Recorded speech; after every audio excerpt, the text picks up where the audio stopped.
Hey everyone, it's Cindy. It's Monday, February 10th.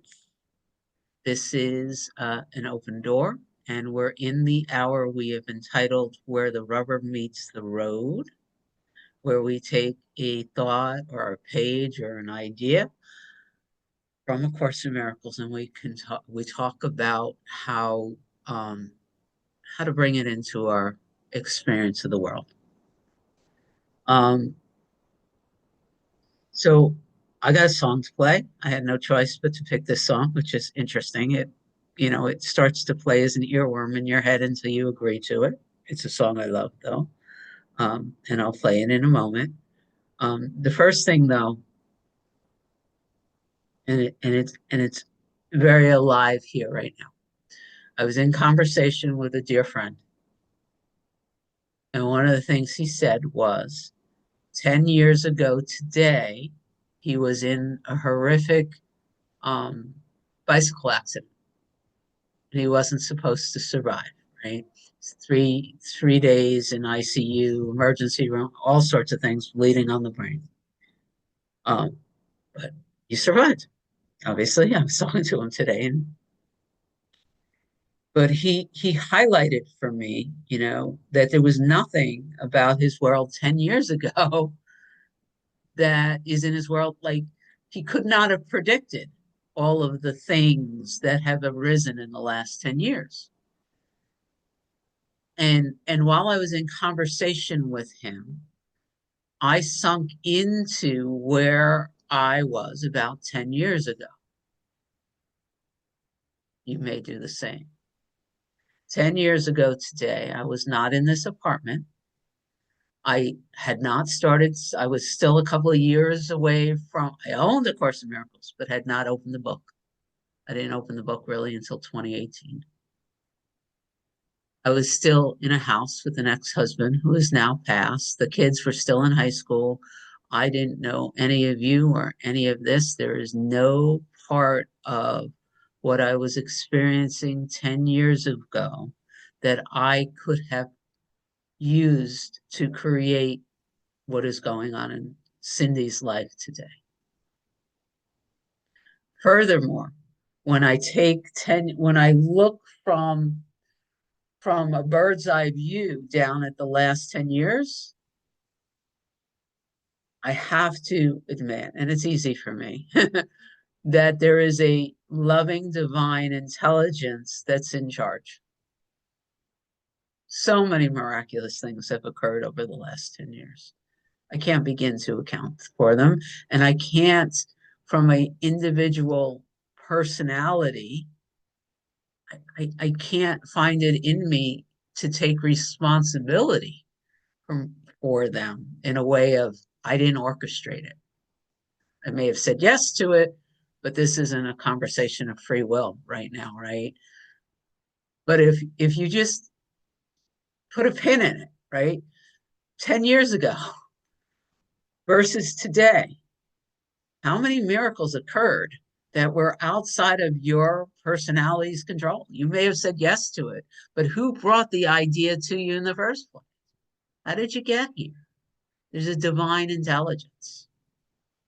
That's my recognition anyway. There's this divine intelligence that is orchestrating something. And from that perspective, I am noticing what is here.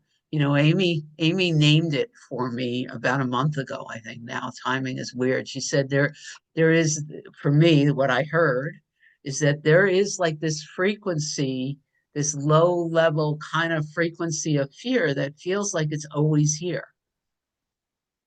It's like this matrix of fear that seems to always be here. Like there's always something that needs to be fixed or understood or whatever to be okay.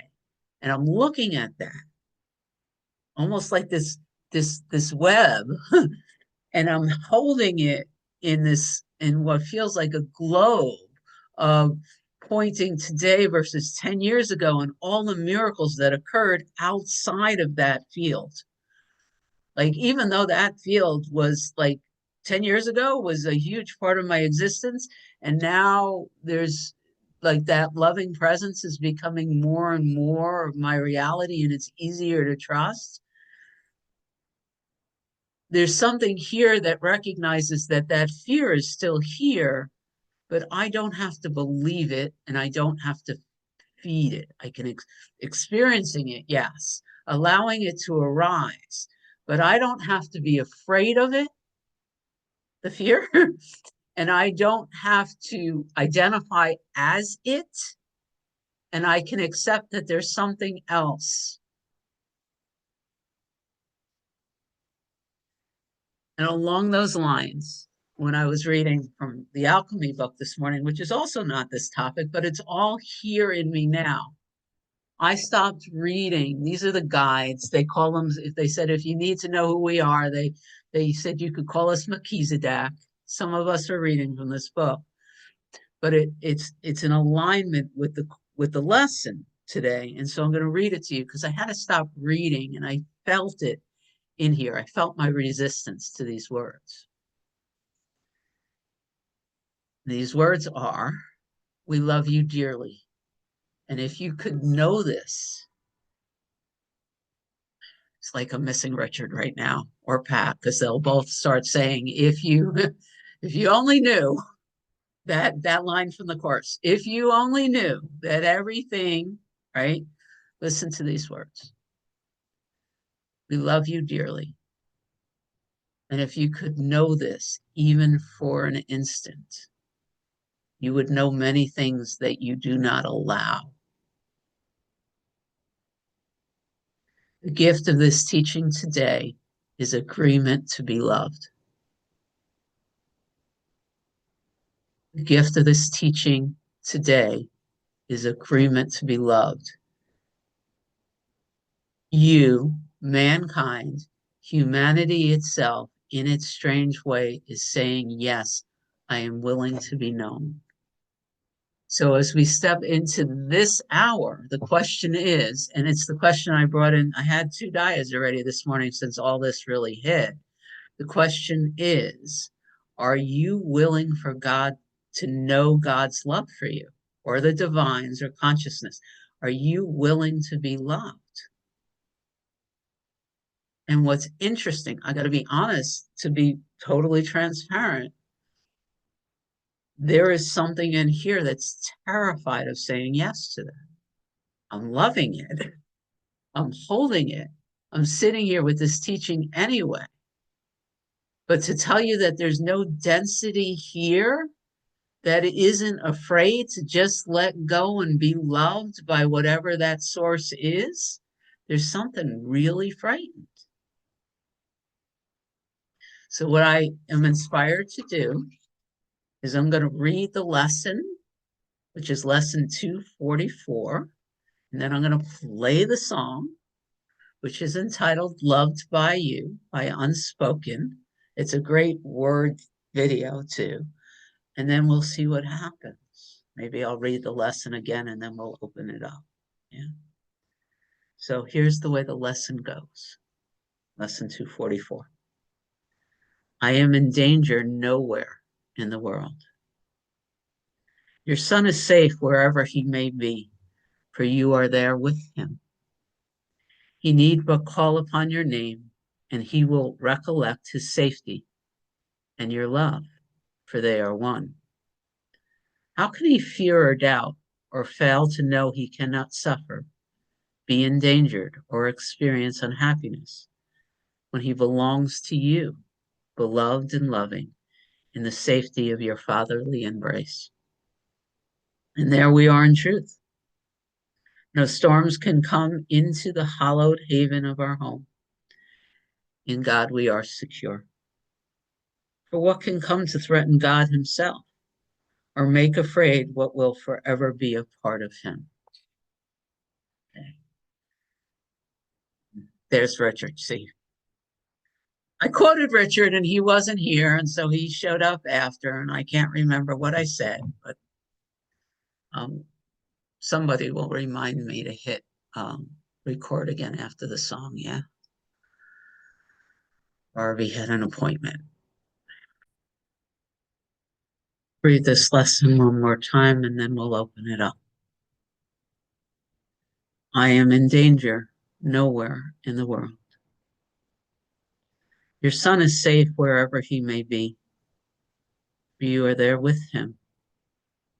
You need but call upon your name, and he will recollect his safety and your love, for they are one. How can he fear or doubt or fail to know he cannot suffer, be endangered, or experience unhappiness when he belongs to you, beloved and loving, in the safety of your fatherly embrace? And there we are in truth. No storms can come into the hallowed haven of our home. In God are we secure. For what can come to threaten God himself or make afraid what will forever be a part of him? And again, for me right now, I hold the truth of that teaching and I allow the history that is being held in this body mind to come up to be this to the surface to be experienced. And it tastes like fear. It tastes like wanting to defend. It tastes like I am living in a world that's ready to destroy me and all those I love in various ways. And I'm not even talking politics these days. Literally, at the moment, it's Emma not paying the parking tickets and me knowing about it because the car's in my name. So once a week at least, I get that whole final summons email, you know.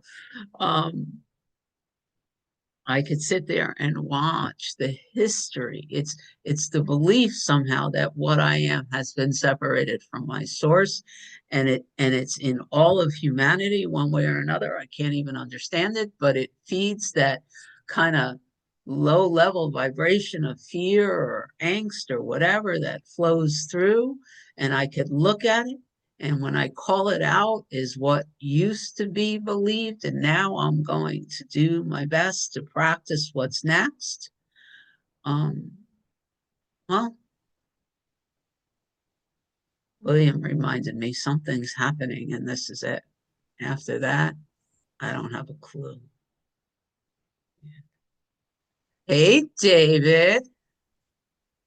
I wanted to start early because I'm sick today and I may not make it through the whole hour. So anyway, uh, what I was thinking about is I have to be willing to let God love me, and God probably loves me anyway, but I won't admit it because I need to hold God off away from me because I think if I acknowledge that God loves me, that I'm allowing God to love me, however you want to say that, I have to step up. I have to meet God halfway.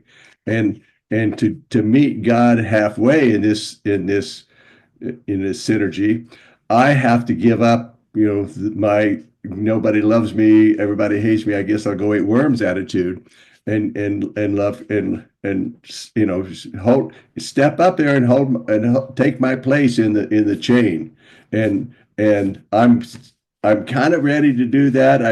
I give it lip service all the time, but I really don't 100% buy into it. But like I said, because I have to give up my poor me stuff, and I've been doing poor me for a long, long time, and even though it sucks, I'm used to it. And it's scary to give it up because then I go, well, what if all this is a big scam or sham and God's just doing a number on me? But first of all, I have to trust God that if I let him in, he'll do the right, God will do the right thing. And so it's really it's kind of a neat thing to be able to be so scared that I could, because I'm realizing that I'm ready to take that step. And so wish me luck. You don't need luck. God gets to look. I've heard it, you know. God loves you and will continue to love you until you figure it out. Something like that. I don't know. I'm glad you're here. Richard, what an amazing way to begin a Monday morning. Hi, everybody. I love you all. And glad to be here. I'm sorry I was a little late this morning. I have internet problems. Replacing my cable out here. And it's been a week. And they still haven't buried it yet. So it comes and goes. So what I found very good for my program, my path was to realize there is no thing as a God. God does not exist as a separate being. To love me, God is a label we put on infinite awareness or infinite unconditional love. So I am that. I am that unconditional love, infinite. And I'm experiencing what I'm not through a avatar called Richard. And so I'm actually everything that is. And so if I believe that there's an entity separate from me, I call God, and that entity has to love me, I'm denying that I am the love that I am in truth. So for me, my thinking mind had to sort those all out so I can logically accept the fact that I, Richard, don't exist in reality. I'm a dream figure that's showing me as infinite awareness what I am not. But it offers me an infinite, a number of experiences that I find lovely, delicious, as someone in the group said, or um, I'm learning to love even the things I don't like in my experience as a human being. And I think that's part of the path. At least for me, it is, right? Love you all. Love you too, Richard. And I just, in case I forget, because you don't typically can come on Thursday, I do recommend that you listen to this Sufi master. There was a lot of what he said that had me thinking about you or reminding me of some of your teachings. The big one was when he was smiling and he said, "The world is, as you know, it is already over." And I heard Richard in my head telling me the same thing. And he was very clear. He said, God is all there is. And the mystics, it's the secret that the mystics know is that God is everything. So we are God. And this belief that we could be something else is where suffering comes from. So what you just shared and so much of what this Miss Sufi master was sharing seemed to be, just different voices speaking the same truth. So I wanted to suggest you might enjoy it. I I'm will. enjoying it. Yeah, I will. I'm I grateful look for Libby forward to it. Yeah. Libby suggested it. Otherwise, I would never have known about it. So thank you, Libby. Amy. I just want to shout out to Richard because he said most of what I was going to say, and he said it much more eloquently than I would have. I am really finding myself stepping back from looking at some God who loves me as some father figure in whose lap I sit, who wraps his arms around me. That just makes me I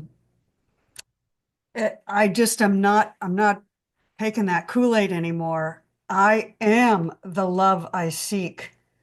I am that. And it's such a big lie that keeps us, as Richard said so clearly, it keeps us from recognizing the divine in ourselves, to think that we are nothing without the love of God. We are the love of God. I had an experience last night that I just want to share briefly, and then I'll tune out. Just lying in bed and feeling, in a way, Cindy, what you were describing in the beginning, which was just kind of oh, and David, you don't need to stand corrected at all. Not a bit. But I was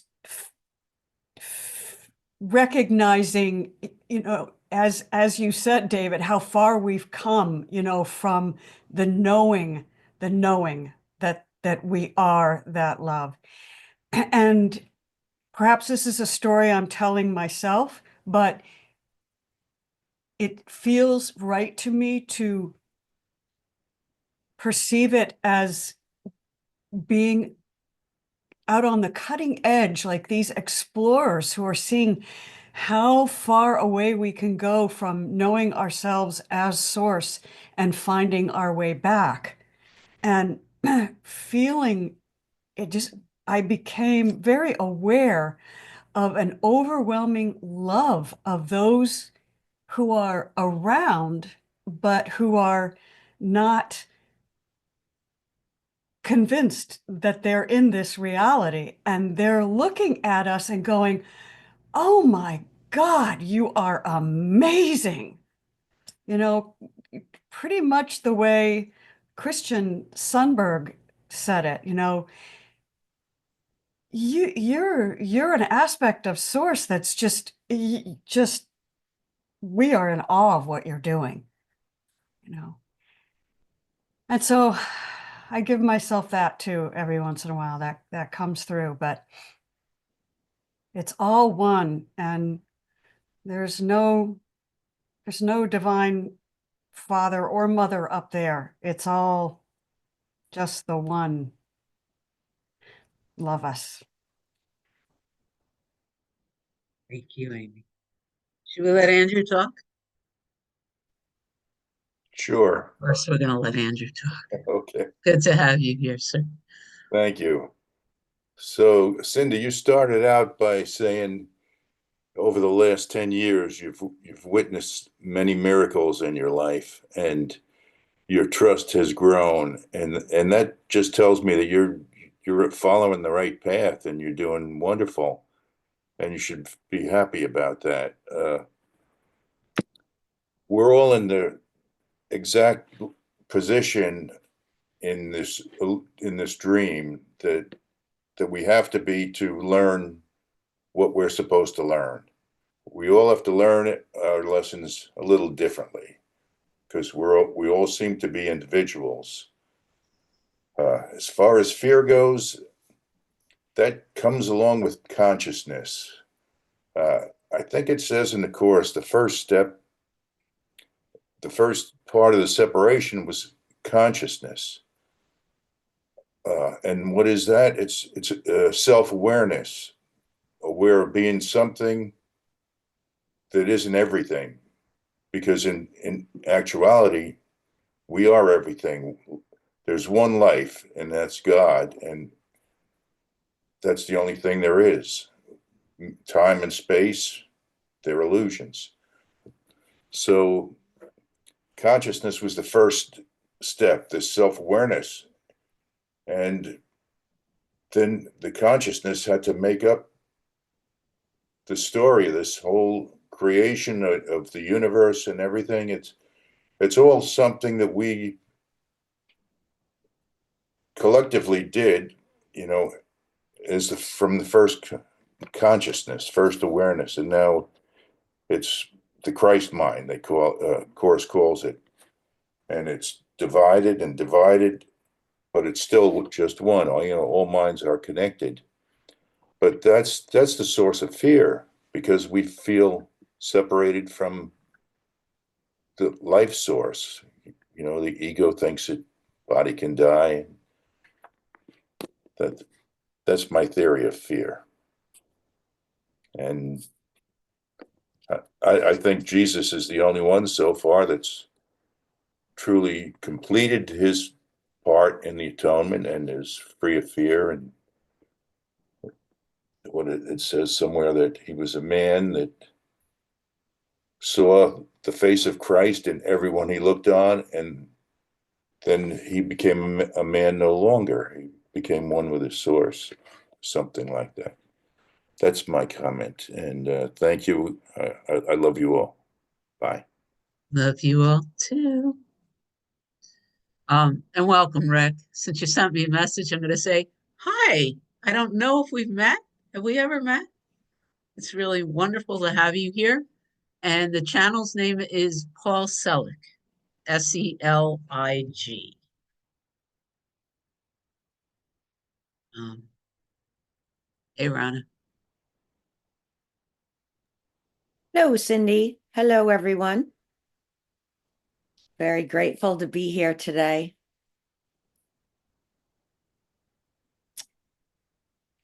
It was about 6 months ago that I had this like flash of clarity. How many times in how many different ways do I have to be told that I am loved? Right? I mean, for years, I could give you years and years of examples where that has been put forward in whatever I've been up to, you know, but I just didn't hear it. They say you only hear it when you hear it, you know, and it's something that I can fall back on now when the false I rears its ugly head. And I say ugly. Boy, can my inner roommate be really mean. But I have the capacity today to step out of that and become the observer of it and remind myself that I am not those thoughts. Those thoughts, I'm not thinking those thoughts. So as soon as I see that, I'm like, well, geez, that was a mean thought. I wouldn't talk to my best friend that way. So agree to be loved because you are so much. I've learned that there's a little bit of a process for me. First, there's like, you know, identifying these beliefs and letting them go and almost replacing them with a new one in the beginning, you know, because it's still kind of conceptual. And so then that belief turns into a trust, you know, and then trust turns into knowing. And I feel like I'm on that cusp there a lot with different things. It's like, you know, and that's where the ego can beat this one up by saying, oh, you're still talking like a concept. You don't know, you know, and so I let that go too. Love and safety are one. I really needed to hear that this morning. As you can tell, my background is different. It was interesting. This weekend, we decided that the space that I usually sit in needed a new ceiling from some water damage a few years ago. And, you know, the approach to life is so different these days. There was no thought. I was like, let's do it. So we spent all day Sunday kind of moving everything out. And then in the afternoon, I changed my location.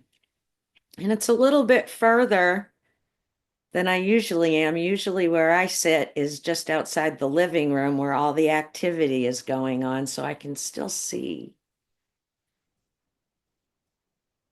So last night sitting out here, there was a sense of being isolated. And then the mind started. You shouldn't be out here. You should be sitting in the living room. You should be doing this. You should be doing that. And then all kinds of thoughts about what Dave was thinking about me being out here and just BS. Things that I used to believe and that would cause great suffering to the point where I would apologize for things all the time that were not my responsibility at all, you know? And this morning he came in before he went to work and he said, looked around and he said, nice digs. He said, it'll only be for a week. That gave me a lot of peace. You know, these reflections that I get in this dream can sometimes be very comforting. That's a good thing too, you know. I was thinking about what Cindy was saying about that 10-year chunk, and And boy, 10 years ago, things were really just, the pot was just stirring. And suffering was happening, and Rana was controlling, and she thought that she could manage it all. You know, what was so interesting was after Cindy finished reading the second time, I had this craving for a non-dual translation of what we had just read, and Richard came on and did just that. So thank you. I get everything that I'm looking for here. Because there is still the idea that this is something outside of me and I am this body, and I just want to continually be shown that that's not true, or have the opportunity to say, question that. And that's what my life does now, opportunities all day long to reset and stay empty, remember I'm not my thoughts, and just observe them and let them go. So that's where I'm at today. So without you, I don't know, the big capital U, the big YU. Thanks. You know, it was very interesting.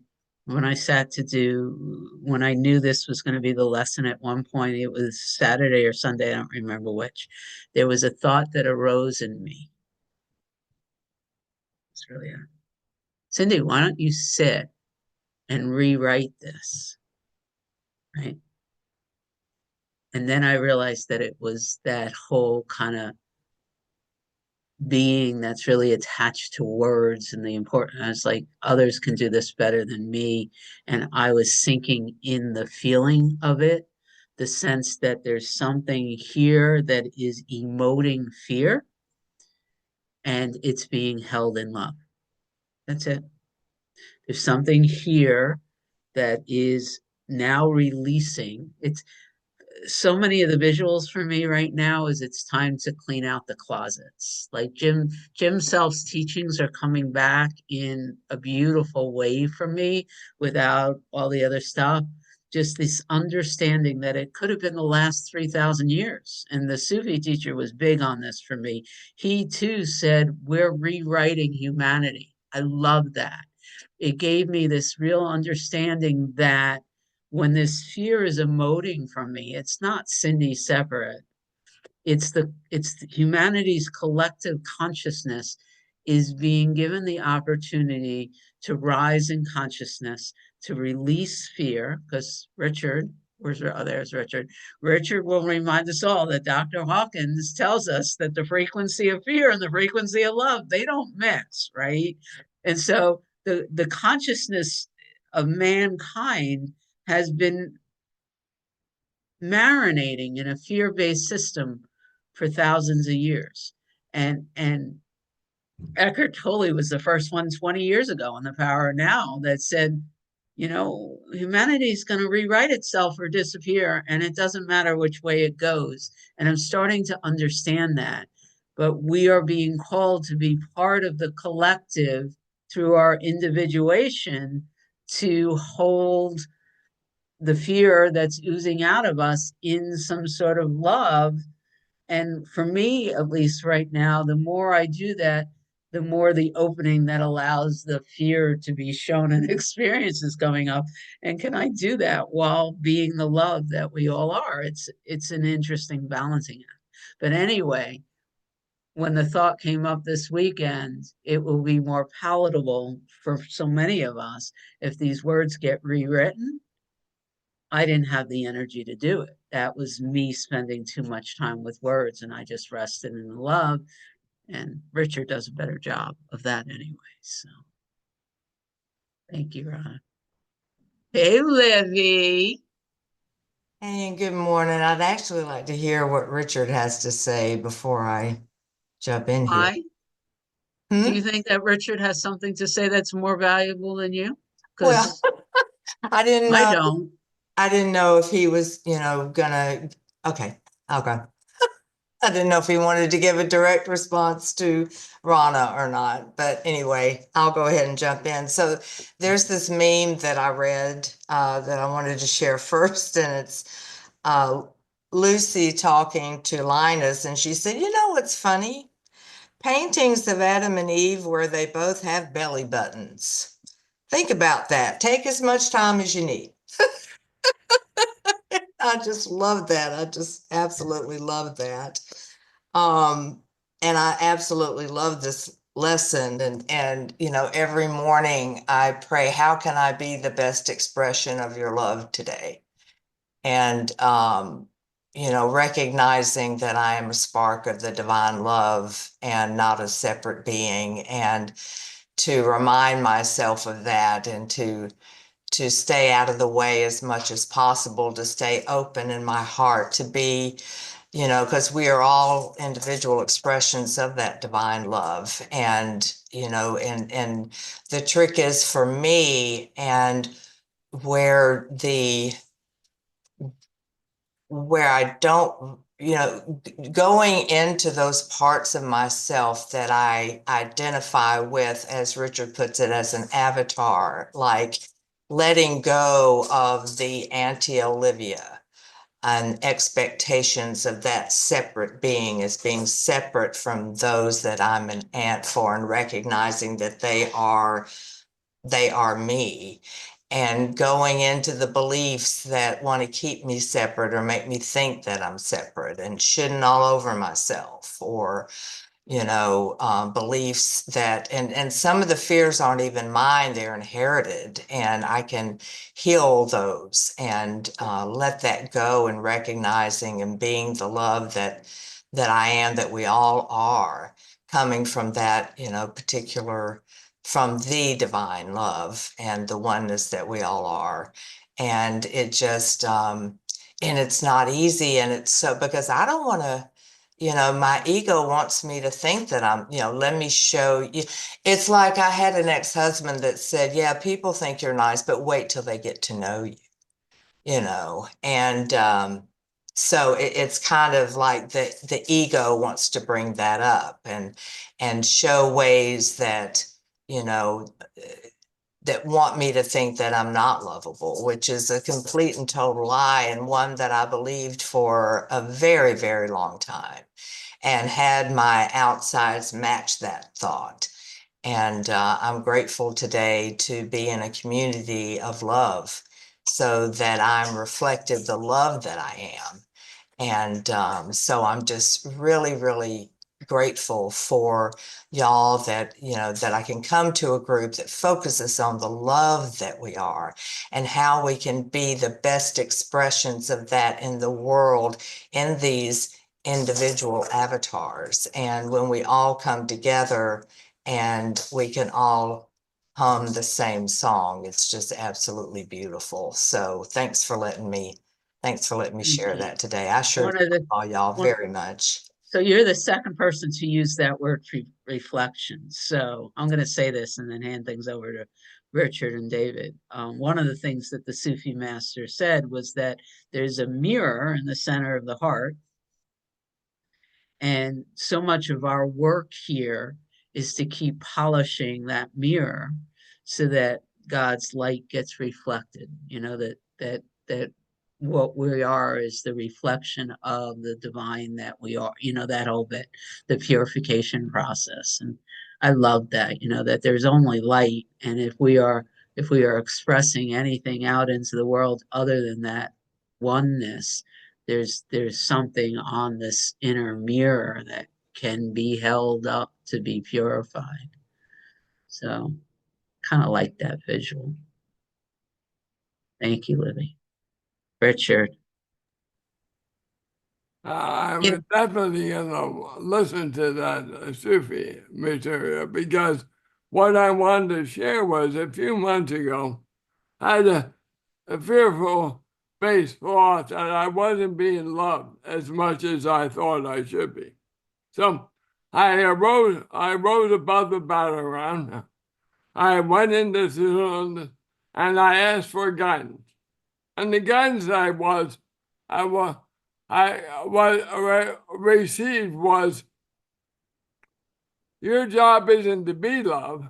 Your job is to be the light and the love that you are from moment to moment.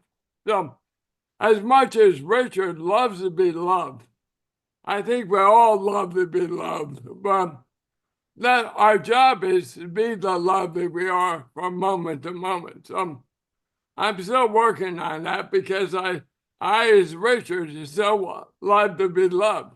So I just felt I wanted to share that with you all. Thank you. It's an interesting balancing act, right? I've been looking at that here. To give and to receive are one is truth. So it's not just my giving love. Cynthia's pretty good at that. It's the giving and the willingness to receive it. Like it's both. And if either one of those seems to be kinked, they both are, even though we're hiding. It's one of my blind spots anyway. So thank you, Richard. I'm looking forward to how much course you see in that 49 minutes. David. Now I know what Libby feels like because I have Sandra behind me, and I said, well, I'm starting to get it, and I know that if I waited for Sandra to say something, I'd get it more. So anyway, when I was talking earlier and about God and myself, and then Richard and Amy came on and just sort of knocked my socks off, and then but I wasn't, and then I put on the chat, I stand corrected, but I wasn't incorrect. I just wasn't quite there yet. So I was like a 99 percentile person. But what I was thinking about, if I accept God, then I'm accepting myself. And if I accept myself, then I'm accepting God, because there's no difference. But I keep forgetting. I keep forgetting that. I keep lapsing back into separateness, and there's no separation. And I just got that, like, being, it was like lights came on, and 4th of July and everything just in a second. It was like, what a powerful knowing or learning that I had just 10 minutes ago. Oh my God, this is too good. I mean, this is just so great. And so, all right, Sandra, tell me what else I need to know. By the way, David, it's not just you, it's all of us. It's all of us. And the guides keep asking the same question over and over again. What is it that you are holding outside of God? I love that question, like, or the divine, or whatever question, but what is it here that you're insisting is not part of what you're agreeing is everything? It's an interesting kind of thing to be with, right? Sandra. Hello. Don't put that expectation on me, David. Makes me afraid to speak. No, not You really. can't help yourself, so just do what you do. Hi, everybody. So good to be with you. Wow. There's this bubbling up of urge to try to speak about something that I really don't know if I can explain. But I was given this gift, the gift of my life, in May of 1993. So that's like, I can't do the math, 30 some years ago. And that gift, when I was seeking, was a voice that said 3 things. I am. I didn't know what I am was, because I had never read the Bible. I was a Catholic, but we didn't read the Bible. I am you. I am more than you. And it took me a long time to ever speak about it. And the reason I bring it up today is because I had I get those moments of clarity also, Rana. And I had a moment of clarity this weekend. And I love when that happens. I was having what I call the icky feeling. I call it the icky feeling because I can't exactly put words on it. It's discomfort. It's feeling like the world isn't giving me what I want. I think that's it. Wanting more love, yeah, wanting to be important, all those egoic things.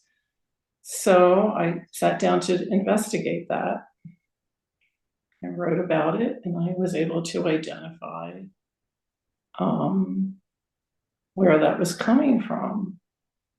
That sense of not enough, wanting more. And while I was observing that, I ended up in the position of the observer. And so, in the position of the observer, I was able to look at Sandra, and I'll call her she. And that's not because I have any problem with pronouns, it's because the position felt distant from watching the character of her. And I've done this many times before, but this weekend was different. And here's how it was different. I started to understand that I loved her. In the past, it's been, why does she do that? She's got all these false beliefs. She believes lies, but I didn't go there this time. I loved her. She has tried so hard all of her life to be good, including sitting like this with the nuns, and saying, yes, yes, sister. She's tried, she's strove, and she experienced with good grace and much strength all that she was supposed to experience. It's kind of like what Amy was saying about they love us, but I loved her. And in loving her, I had a different experience. It wasn't like the icky feeling went away. It was still there. It just didn't feel icky anymore. It was the same exact feeling, but it was no longer icky. It was just a feeling. And then I was able to see that I had chosen those experiences. They weren't things to get rid of. That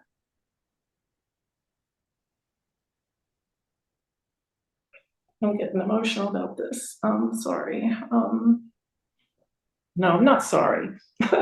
She used to always say sorry about everything.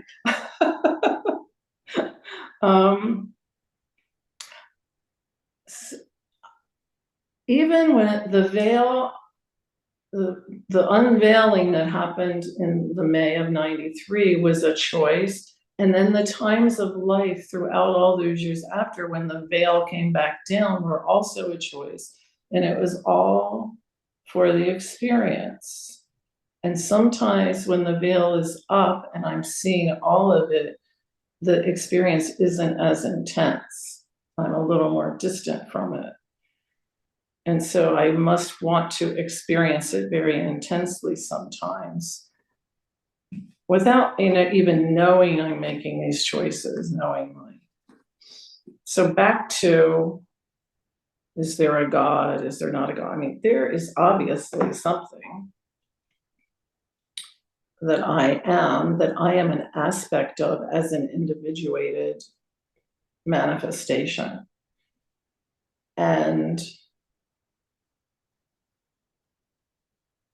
I am you, I am more than you. That's always been in my head. That's like a touchstone for me because I know it was the truth when it was communicated to me. And so what was so clear was I'm all one thing. It's not, when I'm saying she, it's almost should be I, she, or she, I, like she, I. It's all one. I was just given this like seeing into the completeness of all of it, all one. all one. I don't have to call her she anymore. Kind of reminds me of those steps that Helen Hamilton was talking about last week. Well, what about Dan Siegel and his moi?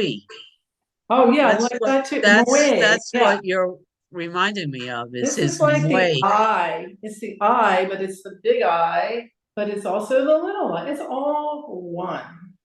And I don't, oh, here's the other thing. I used to think this is what the big gift was when I realized this, even though I kind of knew it all along. I think I knew that all along, but it became really clear.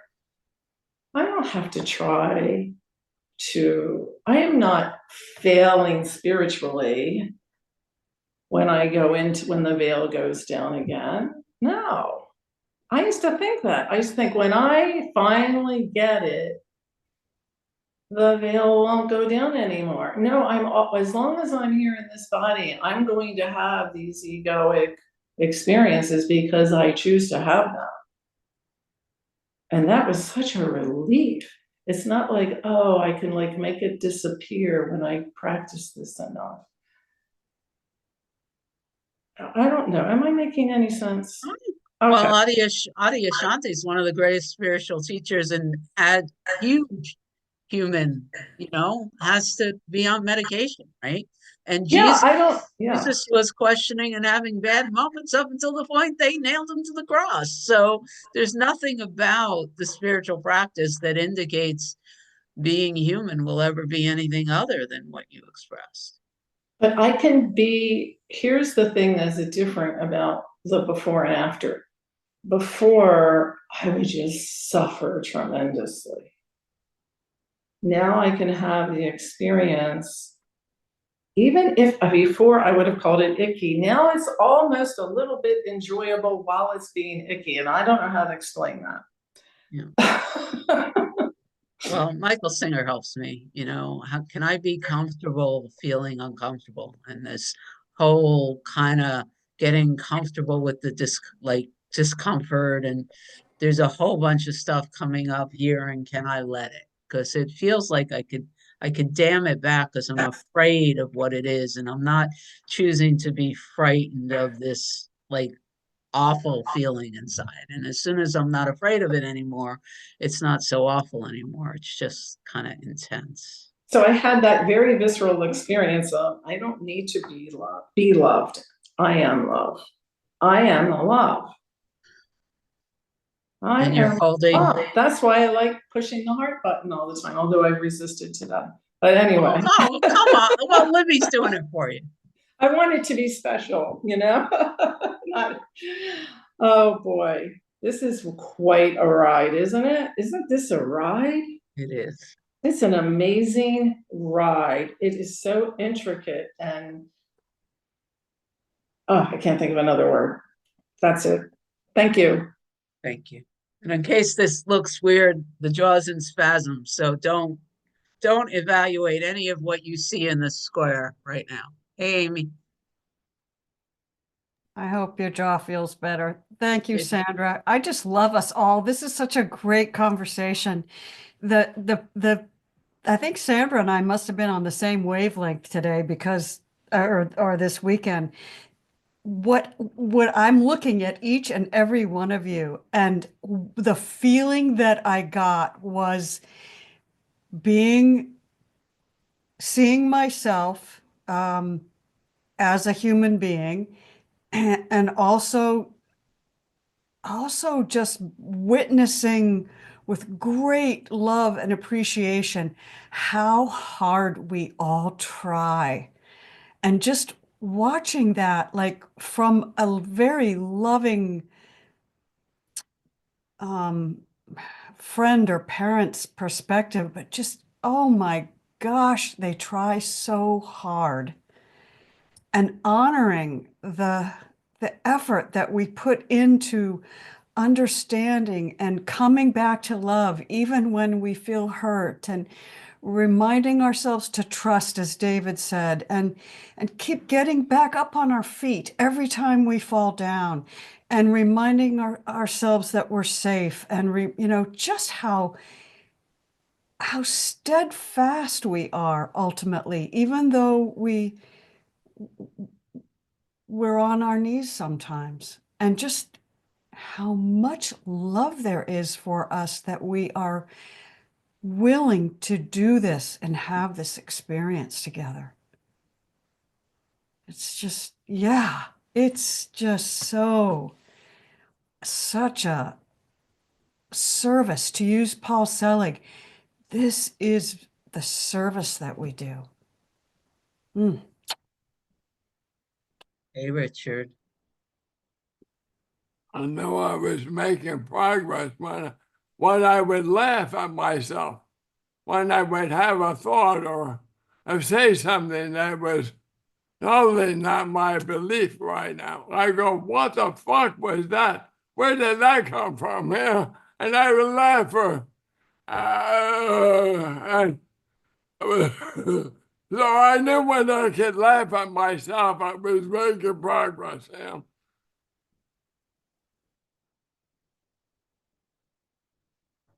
So there's one more Paul Selig teaching. And all it's really doing is affirming Sandra's share, which is extraordinary. And for a second, I thought I was going to find the quote. And if somebody wants it, let me know and I'll pull it out exactly. But essentially, what he said, or what was being said through Paul, was that there's a level of benefit from the neutral observer, right? Oh, look there's war, but I am not contributing by being frightened or fearful. That's the neutral observer. But then he said, the next step was, but we are called to be again, now these are my words, not his. We are called to be the change. And how do we do that? By being the love that we are. So we don't do anything other than be willing to do the work to be the expression of the love that we are. And again, their words are more exquisite than mine. But when we say yes to the work that we've already said yes to, and how do I know we've all said yes to it? Because we're here. Then the work is to continue to surrender the fear-based constructs. I love the guide's languaging, by the way. We surrender the fear-based constructs as they're being seen. We feel them, we don't deny them. And as we let them go, they're being reworked so we can hold more and more of the love that we are in as a human being. And then just doing that, everything we touch is being invited to be affected by that, which is Sanders, another verbiage of look at that. She couldn't deny it. But that's what I heard Sandra speak of. And so if you want the exact words, I'll find them. Let me know. I'll find them and send them to you. Hey, David. Final words before we stop the recording? Okay. Well, what I wanted to say is back about the heart that's a mirror. If somebody sends us something and we reflect it back and it's love, it's good for that person to know what they're sending. And if they send us something that is less than love and we reflect that back, a person can look at it and say, maybe I could do better. And so but it's an objective look at what a person's, it's not like I'm judging it. I'm just showing them what it is. And I think that would be a good lesson for anyone that if they're sending something, they can look at it and see, okay, that's a good thing, or that's not so good. I can do better than that. So I think that would be a good teaching. I wish somebody would do that for me sometimes. So that's it. Thank you. And by the way, the world's doing it for you all the time. Let me stop the recording. I love us. Next time we meet is 10 a.m. Eastern, Tuesday for Amy's Training Wheels. All right, let me stop the recording. Thank you all.